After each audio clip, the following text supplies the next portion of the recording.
Hello there, and greetings from the Arizona Lasercron Center. My name is Kurt Sundell, and today I'm going to give a brief overview of the new real-time data reduction software that we've developed in MATLAB called AgeCalcML. This real-time software works on raw intensities extracted from the encrypted element2.dat files. So this type of live data reduction cannot really be done with the standard thermo software. We're in the lab right now acquiring uranium lead data from detrital zircons. To my left, we have a photon machine's laser that is connected to an element 2 mass spectrometer. So every about 30 seconds or so, you'll hear a clicking sound, and that's the laser ablating down into an individual zircon that is sending data to the mass spectrometer that we are then reducing in real time. Although the software was developed in MATLAB, it is deployed and runs outside of MATLAB as a standalone desktop application that we provide free to the uranium lead geochronology community. So there's no need for the researcher to actually have MATLAB installed on their machine to run this program. Now, behind me is the new data reduction software that is generating publication-ready age data right now during this analytical session. This reduction package is capable of automatically reducing this data as it is gathered from the element 2 mass spectrometer. Then the researcher can interact with it in real time.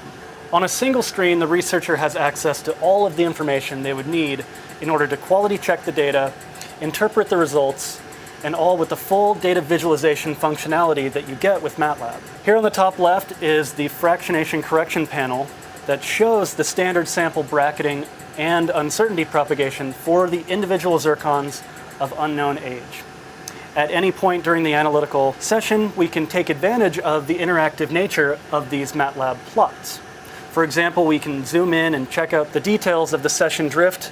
So here are 2% error bars, and the purple swath is the uncertainty that is propagated to the unknown analyses.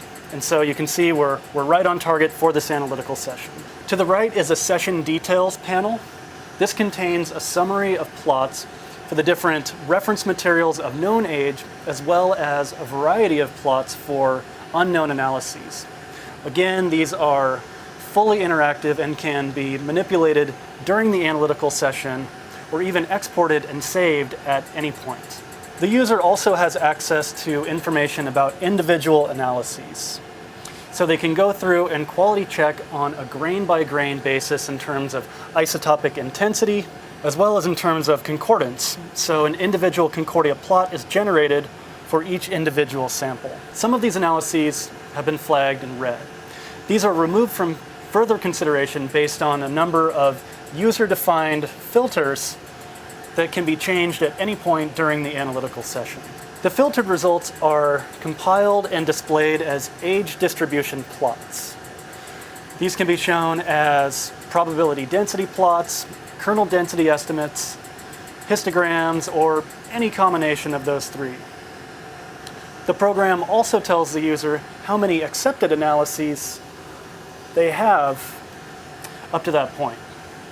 Again, the researcher can export vector images for manipulating in a drafting program such as Adobe Illustrator. Once the analytical session is complete, the user has the option to save the data and all of the information in the program in a machine-readable format. They would do this by selecting the Save Session button, and this will save all of the information, including the raw data. So after that session, they never have to return to the raw data from the mass spectrometer. So it contains the raw data, all of the plots, and the reduced data. The results can also be exported as either a detailed summary table, but more often the researcher will want a general summary of that analytical session that they can include in, say, a publication data repository. Upon export, the user is prompted to add metadata for that sample. The summary table that is generated with that metadata has been formatted to be readable by the EarthChem geochronology database, geochron.org. And so this can be uploaded directly to an online database in just a few clicks. This concludes our brief overview of the new AgeCalcML data reduction software.